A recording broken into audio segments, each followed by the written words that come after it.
이스라엘 모든 백성이 시내산 기슭에 서 있고 시내산 위에는 우레와 번개와 빽빽한 구름이 있었습니다. 연기가 좌우가니 하나님이 불 가운데 강림하셨습니다. 그 연기가 온기가 막 연기같이 떠오르고 온 산이 크게 진동하며 나팔 소리가 점점 커질 때 하나님이 음성으로 말씀하셨습니다.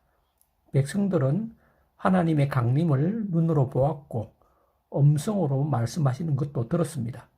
전능하신 하나님은 시내산에 오시기 전에도 이미 계셨고 앞으로도 영원 무궁하심을 우리가 믿습니다. 하나님의 형상을 사람들이 보면 죽을 수밖에 없습니다. 그러나 하나님의 형상은 사람의 형상입니다.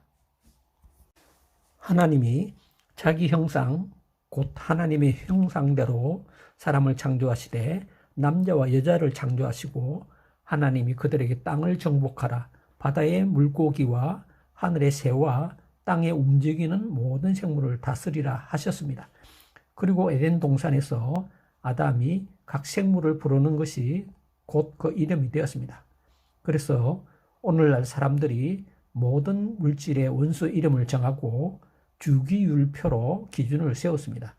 사람들은 모든 물질의 원소를 활용하여 땅을 정복할 수 있습니다. 이것은 하나님이 지혜로 사람들에게 알려주신 것입니다.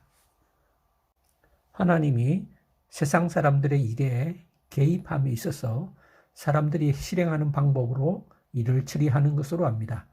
전능자의 행위는 인간과 사물에 대하여 물리화학적 에너지 변환 또는 원자의 에너지 변환으로 전달됩니다. 하나님은 질서의 하나님이시요 정의와 원칙의 하나님이십니다. 마술사가 아니란 뜻입니다. 온 우주를 창조하신 하나님은 시내산에서 음성으로만 아니라 눈으로 길이길이 볼 수 있게 계명을 적어 주셨습니다. 많은 과학자들이 하나님의 행하신 일을 과학적으로 증명하기도 합니다. 그런데 반하여 일부 신앙인들은 과학자들을 향해 존귀하신 하나님을 폄하하고 훼손했다고 비난하기도 합니다. 과학은 하나님을 배반하는 것일까요? 아님 하나님이 너무 거룩하니 과학과 같은 낮은 것으로 하나님을 낮추지 말라고 하는 것인가요? 그러나 과학은 하나님의 진리를 쉽게 이해할 수 있게 설명합니다. 그것이 일종의 기준이 되는 것입니다. 과학은 하나님의 진리를 떠나서 존재하지 않습니다.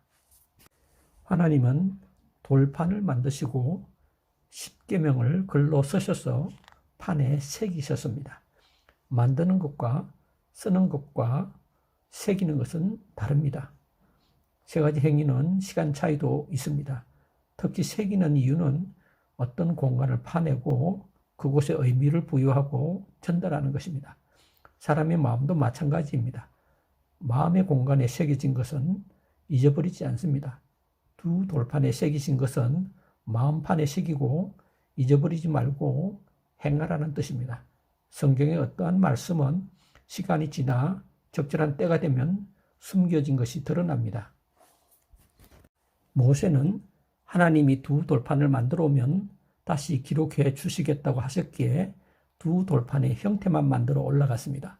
인간은 손가락의 힘으로 돌판에 글씨를 새길 수 없습니다. 그래서 도구를 사용합니다. 점토판은 인간이 도구 없이 사용할 수 있습니다. 인간은 금속의 화학적 요법으로 엠보싱을 하여 글자나 도형을 기록합니다.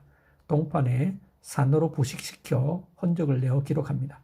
오늘날 IT 산업 제품, 반도체 생산에도 불산을 사용하여 에칭 기법으로 기록하고 분리합니다.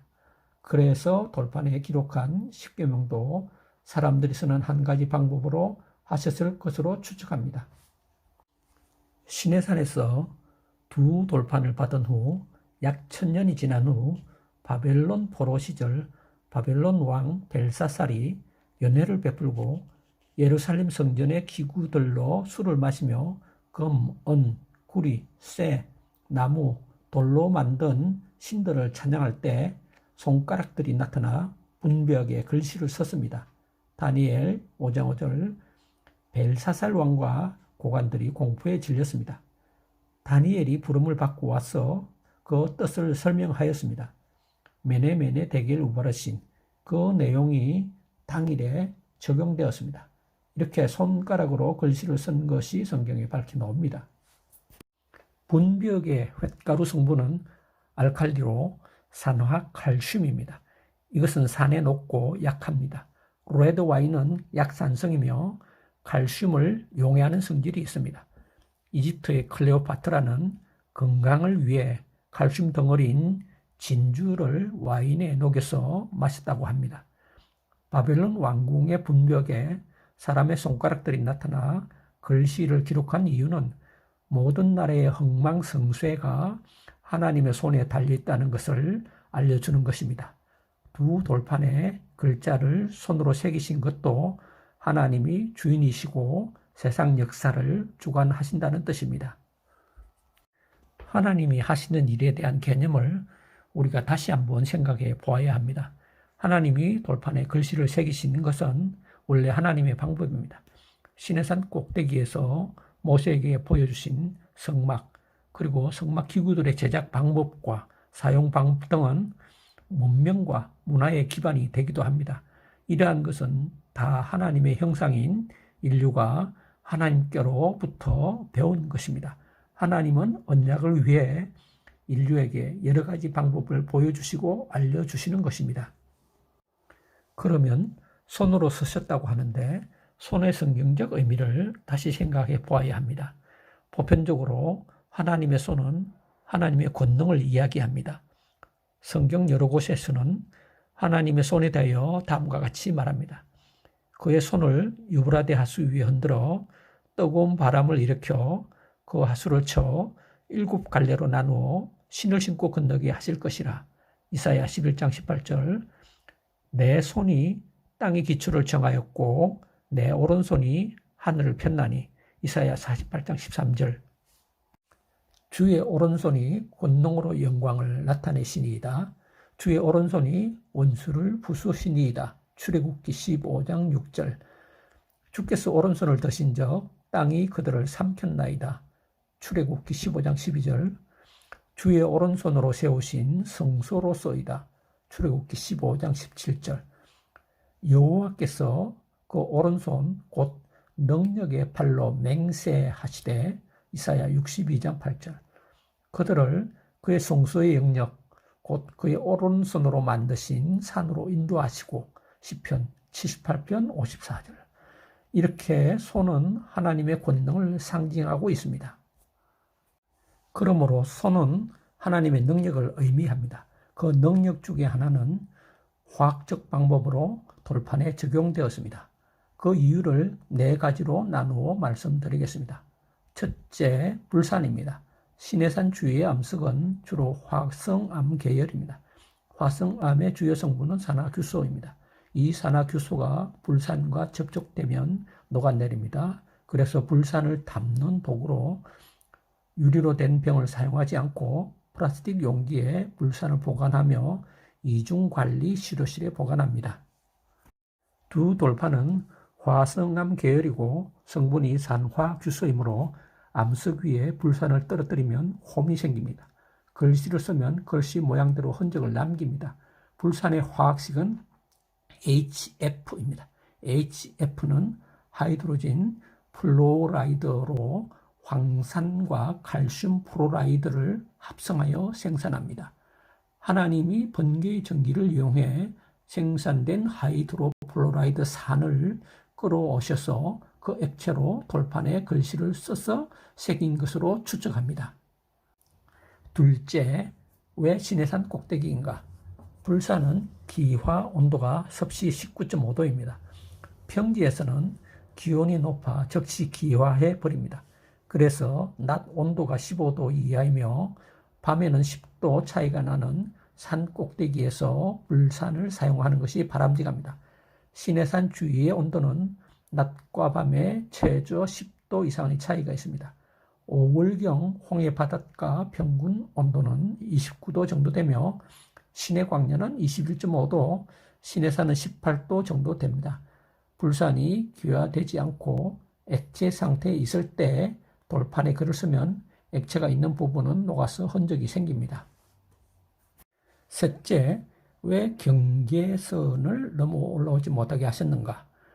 하나님은 40일 동안 법에 대한 것, 제사에 대한 것을 말씀하셨고 또 성막과 그 기구들을 만드는 과정을 보여주셨습니다. 그 보여주신 것은 어떠한 문명의 기초가 됩니다. 그리고 산의 경계를 넘지 못하게 하신 것은 불산이 있는 곳에 생명체가 있으면 위험하므로 경계 내에는 사람이 들어오지 못하게 한 것입니다. 우리는 알고 있습니다. 하나님은 거룩하십니다. 인간은 하나님이 강림한 곳에 접근하면 죽을 것입니다. 그런데 죄인이 거룩하지 않는 상태에서 죽으면 그것은 곧 지옥입니다. 하나님은 거룩하지 않은 상태로 죽지 않게 하기 위해 경계선을 정하고 접근을 금지한 것입니다. 경계선 아래에는 불산이 기화해 버리기 때문에 그들을 보호할 수 있습니다. 그래서 하나님이 시내산 주위에 경계선을 지정해 주었다고 생각합니다. 처음 경계선은 에덴 동산에 있었습니다. 하와와 아담이 선악을 아는 과일을 먹었으므로 에덴 동산 동쪽에 그룹들과 두루 도는 불칼을 두어 생명나무의 길을 지키게 하셨습니다. 창세기 3장 24절. 하나님은 아담이 하나님을 떠난 죄인 상태에서 생명나무 과일을 먹을 경우 영원히 하나님과 단절되기 때문에 사람이 생명나무를 먹지 못하게 하신 것입니다. 그리고 이 땅에 주님이 다시 오실 때 자기의 두루마기를 빠는 자들에게 생명나무에 나아가게 하신다고 하셨습니다. 넷째, 왜 경계를 침범한 자를 돌로 쳐 죽이거나 화살로 죽이라고 하셨을까요? 출애굽기 19장 24절에 여호와께서 그에게 이르시되 가라, 너는 내려가서 아론과 함께 올라오고 제사장들과 백성에게는 경계를 넘어 나 여호와에게로 올라오지 못하게 하라. 내가 그들을 칠까 하노라 하였습니다. 하나님이 침범하는 자를 죽인다는 뜻이 아닙니다. 도리어 죽을까 걱정해서 하는 말입니다. 사람이 거룩한 하나님께 가까이 가면 하나님의 기운에 의해 죽어야 당연한데 그렇지 않고 왜 사람이 화살이나 돌로 죽이라고 하였을까요? 의문이 생기지 않습니까? 손을 대지 말고 죽이라는 말은 액체 상태로 바람에 날린 불산에 오염된 사람이나 짐승을 접촉하게 되면 같이 오염되니 오염된 자는 접촉하지 말고 멀리서 죽여 오염되지 않은 백성들을 보호하라는 뜻입니다. 불산은 피부 조직 내로 스며들어 체내의 칼슘, 마그네슘 이온과 결합하여 체내의 칼슘 수치를 급격하게 떨어뜨립니다. 나아가 뼈를 녹이고 폐를 파괴합니다. 또한 심장에 영향을 미쳐 부정맥을 유발하며 곧 심정지로까지 이어질 수 있습니다. 지금까지 4가지 과정을 거쳐 두 돌판의 글씨가 쓰여지게 된 것을 추론했습니다. 형제 자매 여러분들에게 드릴 말씀은 이것입니다. 우리가 아는 바 두 돌판의 돌의 성분이나 거기에 어느 문자로 쓰여졌느냐 또는 어떻게 기록하였느냐 하는 것이 초점이 아닙니다. 중요한 것은 그 기록된 내용이 무엇이며 누구를 위한 것이냐입니다. 그 내용은 하나님을 사랑하고 내 이웃을 사랑하라는 것입니다. 실제로 하나님을 사랑하면 당연히 이웃도 사랑하게 되는 것입니다. 결국 모든 사람을 위한 내용이며 하나님을 사랑하라는 사랑의 언약입니다.